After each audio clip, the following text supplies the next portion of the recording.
अक्षय तृतीया 2026 अक्षय तृतीयेला या वस्तूचे दान करा. 7 पिढ्याचं दारिद्र्य दूर होईल. अखंड लक्ष्मी तुमच्या घरी नांदेल. तुम्हाला माहीत आहे का? अक्षय तृतीया या दिवशी केलेलं दान कधीच संपत नाही. तर हो, शास्त्रामध्ये असं म्हटलं आहे की या दिवशी दिलेलं अन्न, पैसा किंवा वस्तू तुमच्या जीवनात अनेक पटींनी परत येतात. पण चुकीच्या वस्तूचं दान दिलं किंवा केलं तर पुण्याऐवजी पापही लागू शकतं. म्हणूनच मित्रांनो, आजच्या व्हिडिओमध्ये आपण जाणून घेणार आहोत अक्षय तृतीयेला कोणत्या वस्तूचं दान केलं तर तुमच्या जीवनामध्ये सुख, समृद्धी आणि माता लक्ष्मीचा वास कायम राहतो. चला तर मग जाणून घेऊया. नमस्कार मित्रांनो, श्री स्वामी समर्थ. मित्रांनो, आजचा दिवस तुम्हाला खूप छान, सुखाचा, आनंदाचा जावो हीच स्वामी महाराजांच्या चरणी प्रार्थना करून आजच्या या आपल्या नवीन व्हिडिओला सुरुवात करूया. मित्रांनो, व्हिडिओमध्ये पुढे जाण्याआधी व्हिडिओला एक लाईक करून आपल्या मराठी रोहिणी किचन चॅनलला सबस्क्राईब देखील जरूर करा व कमेंट बॉक्समध्ये श्री स्वामी समर्थ किंवा जय माता लक्ष्मी नक्की लिहा. तर मित्रांनो, अक्षय तृतीया हा सण जवळ आलेला आहे. मित्रांनो, अक्षय तृतीया हा फक्त एक सण नाही, तर असा दिवस आहे ज्या दिवशी तुमचं नशीब कायमचं बदलू शकतं. पण एक गोष्ट तुम्हाला माहीत आहे का? या दिवशी जर तुम्ही चुकूनही काही चुकीचं केलं तर लक्ष्मी येण्याऐवजी माता लक्ष्मी तुमच्या आयुष्यातून म्हणजेच घरातून निघूनही जाऊ शकते. मित्रांनो, अक्षय तृतीया हा फक्त सण नाही, असा दिवस आहे पुण्य मिळवण्याचा, भाग्य बदलवण्याचा. या दिवशी भगवान श्री हरी विष्णू आणि माता लक्ष्मीची विशेष कृपा मिळते असं मानलं जातं. आणि म्हणूनच या दिवशी केलेलं दान अक्षय म्हणजेच कधी न संपणारं असं होतं. त्याचा कधीही क्षय होत नाही, ते नेहमी अक्षय राहतं. तर अक्षय तृतीयेच्या दिवशी केलेलं थोडंसं दान देखील तुम्हाला दुपटीने शुभ फळ देऊ शकतं. अक्षय तृतीयेचं महत्त्व आपल्या हिंदू धर्मामध्ये मित्रांनो अनन्यसाधारण असं आहे. अक्षय म्हणजे कधीही न संपणारे, म्हणजेच या दिवशी केलेलं पुण्य, दान किंवा खरेदी कधीही कमी होत नाही, ते सतत वाढतच राहतं. मित्रांनो, पौराणिक मान्यतेनुसार या दिवशी भगवान श्री हरी विष्णूंचा अवतार परशुराम अवतार झाला होता. 3.5 शुभ मुहूर्तापैकी अक्षय तृतीया हा एक अत्यंत शुभ मुहूर्त आहे. अक्षय तृतीयेच्या दिवशी विवाह करणे, गृहप्रवेश यासारख्या शुभ कार्यासाठी हा दिवस महत्त्वाचा मानला जातो. वैशाख शुक्ल पक्षाच्या तृतीयेला म्हणजेच तिसऱ्या दिवशी हा सण येतो. यावर्षी 19 एप्रिल 2026 वार रविवार या दिवशी अक्षय तृतीया सण आलेला आहे. पौराणिक कथेनुसार या दिवसापासून त्रेतायुग सुरू झालं. भगवान परशुरामाचा अवतारही याच दिवशी झाला. अक्षय तृतीयेच्या दिवशी बद्रीनाथ धामचे दरवाजे उघडले जातात. या दिवशी गंगेत स्नान करण्याचे विशेष महत्त्व आहे. विशेषतः या दिवशी माता लक्ष्मीची पूजा केली जाते. माता लक्ष्मीचा आशीर्वाद मिळवण्यासाठी हा दिवस खूप महत्त्वाचा आहे. अक्षय तृतीयेच्या दिवशी केलेलं कार्य कायम राहतं, त्याचा कधीही क्षय होत नाही, अशी आपल्या हिंदू धर्मामध्ये मान्यता आहे. चंद्र शुक्राच्या उच्चतेच्या प्रभावामुळे अक्षय तृतीयेला केलेली सर्व शुभ कार्य तुम्हाला अनेक पटीने शुभ परिणाम देतील. ज्योतिषशास्त्रानुसार अक्षय तृतीया या सणाला अनेक शुभ योग जुळून येणार आहेत. महालक्ष्मी आणि कुबेर यांची कृपा विशेष मिळते आणि सत्ययुग आणि त्रेतायुगाची सुरुवात देखील याच दिवशी झाली होती असं मानलं जातं. आणि म्हणूनच हा दिवस सर्वश्रेष्ठ मुहूर्त मानला जातो. मित्रांनो, यंदा अक्षय तृतीया 19 एप्रिल 2026 वार रविवार या दिवशी येत आहे. पंचांगानुसार तृतीया तिथी 19 एप्रिल रोजी सकाळी 10:49 सुरू होईल आणि 20 एप्रिल सकाळी 7:27 समाप्त होईल. या दिवशी आयुष्मान आणि सौभाग्य असे अत्यंत शुभ योग तयार होत आहेत आणि विशेष म्हणजे पुढील दिवशी रोहिणी नक्षत्राचा संयोग देखील येत आहे. म्हणूनच हा अक्षय तृतीयेचा दिवस अत्यंत शुभ, फक्त शुभच नाही तर अत्यंत दुर्मिळ आणि प्रभावशाली मानला जातो. मित्रांनो, गरुड पुराणात असं सांगितलं आहे की एकदा एक गरीब ब्राह्मण होता. तो नेहमी तो नेहमी भगवान श्रीहरी विष्णू यांची भक्ती करत असे, पण त्याचं नशीब त्याची साथ देत नव्हतं. एका साधूने त्याला सांगितलं, अक्षय तृतीया या दिवशी मनापासून दान कर.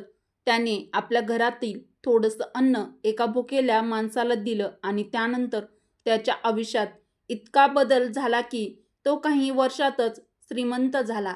म्हणजेच दानाची ताकद किती मोठी आहे हे आपल्याला यावरून समजतं. तर मित्रांनो, यंदा अक्षय तृतीयेला थोडीफार का होईना तुमच्या ऐपतीप्रमाणे दान नक्की करा.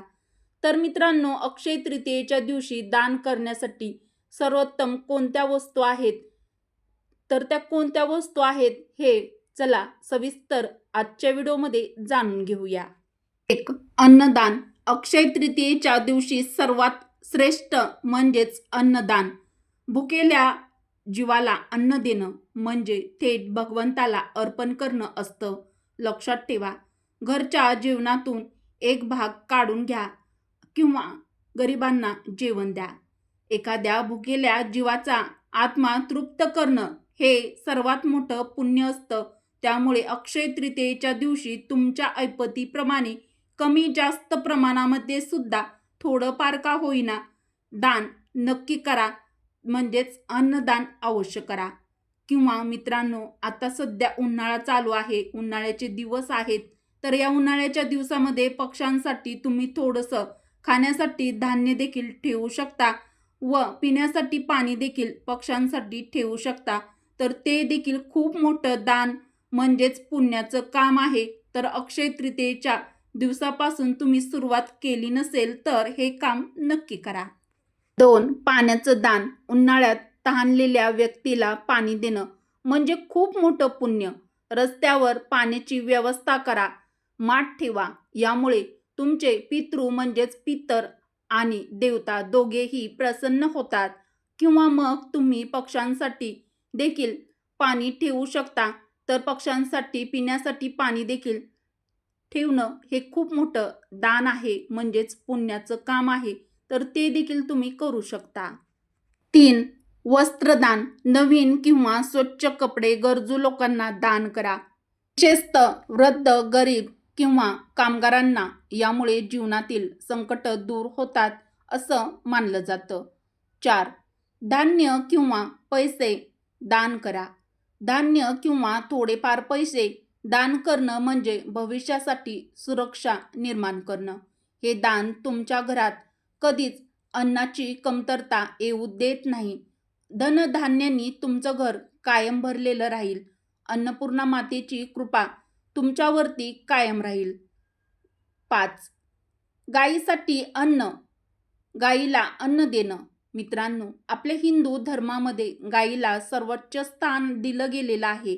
गायीला आपण गोमाता असं देखील म्हणतो, कारण गायीमध्ये 33 कोटी देवतांचा वास आहे अशी आपल्या हिंदू धर्मामध्ये श्रद्धा आहे. गायीला आपण माय देखील म्हणून संबोधतो, म्हणजेच 33 कोटी देवतांना अर्पण करणं. म्हणूनच मित्रांनो, अक्षय तृतीयेला गायीला हिरवा चारा, गायीला खाऊ घाला. यामुळे आपले पूर्वज म्हणजेच पितर देखील संतुष्ट होतील आणि माता महालक्ष्मी देखील संतुष्ट होईल. तर आपल्याला शुभ आशीर्वाद देतील व त्यांचा कृपा आशीर्वाद आपल्यावरती सदैव राहील. यामुळे माता लक्ष्मीचा वास आपल्या घरामध्ये कायम राहतो. पण मित्रांनो, दान करत असताना अक्षय तृतीयेच्या दिवशी हे दान तुम्ही तुमच्या ऐपतीप्रमाणे कमी जास्त प्रमाणामध्ये सुद्धा करू शकता. तर दान करताना ही चूक मात्र करू नका, कारण बरेचसे जण दान करतात आणि ते फक्त दिखाव्यासाठी करत असतात. मोबाईलवरती त्याचे फोटो काढतात, मग ते photo YouTube, Facebook, WhatsApp, Instagram यावरती ते पोस्ट अपलोड करत असतात आणि ते फक्त दिखाव्यासाठी हे दान करत असतात, तर दान करताना ते नेहमी गुपित करावं. मनामध्ये कोणताही स्वार्थ, लालसा न ठेवता अगदी मनापासून श्रद्धेने करावं, निर्मळ मनाने करावं, शुद्ध अंतकरणाने करावा. तर दान हे दिखाव्यासाठी करू नका. तर मित्रांनो, तुम्ही जर असं दान केलं तर तुम्हाला त्याचं शुभ फळ हे मिळणार नाही. त्यामुळे दान करत असताना तुम्ही ही अत्यंत महत्त्वाची गोष्ट आवर्जून लक्षात ठेवा. व्हिडिओला एक लाईक अवश्य करा. अक्षय तृतीयेच्या दिवशी काय दान करू नये? काही गोष्टी अशा आहेत ज्या अक्षय तृतीयेला दान करू नयेत. तुटलेल्या वस्तू दान करणं टाळावं. खराब अन्न, शिळं अन्न देणं टाळावं. जुने फाटके कपडे देणं टाळावं. कारण अशा वस्तूंचं दान केल्याने पुण्य मिळत नाही, तर याउलट तुम्हाला पाप देखील लागू शकतं. मित्रांनो, अक्षय तृतीयेच्या दिवशी हा विशेष उपाय नक्की करा. जर तुम्हाला माता महालक्ष्मीची कृपा हवी असेल तर एक मूठ तांदूळ, थोडासा गूळ आणि पाणी हे मंदिरात दान करा आणि मनात एकच प्रार्थना करा, हे देवा, माझ्या घरात सुख समृद्धी कायम ठेव, आणि देवाला नमस्कार करा. अक्षय तृतीया हा फक्त सण नाही, तो तुमचं भाग्य बदलवण्याची संधी आहे. या दिवशी नक्की दान करा आणि कोणता उपाय तुम्ही करणार आहात ते कमेंटमध्ये नक्की सांगा. आणि जर तुम्हाला असेच धार्मिक आणि जीवन बदलवणारे व्हिडिओ पाहायचे असतील तर मराठी रोहिणी किचन आपल्या चॅनलला सबस्क्राईब करायला विसरू नका. उपयुक्त व्हिडिओ तुमच्या मित्र परिवारासोबत, बहिणींसोबत जास्तीत जास्त शेअर देखील नक्की करा. बेल आयकॉन प्रेस करा, म्हणजे जेव्हा कधी मी नवीन व्हिडिओ अपलोड करेल तेव्हा त्याचं सर्वात आधी नोटिफिकेशन तुम्हाला मिळेल आणि तुम्ही एकही व्हिडिओ आपल्या चॅनलवरचा पाहायचा विसरणार नाहीत, म्हणजेच मिस करणार नाहीत. कमेंट बॉक्समध्ये श्री स्वामी समर्थ किंवा जय माता लक्ष्मी नक्की लिहा. व्हिडिओ शेवटपर्यंत पाहिल्याबद्दल तुम्हा सर्वांचे मनापासून धन्यवाद. श्री स्वामी समर्थ. जय श्रीकृष्ण. जय माता लक्ष्मी. जय श्रीराम. धन्यवाद.